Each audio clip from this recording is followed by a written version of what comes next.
কষ্টের একটা গল্প।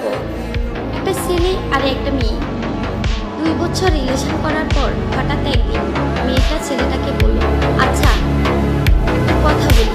ছেলেটা বলল, বলো।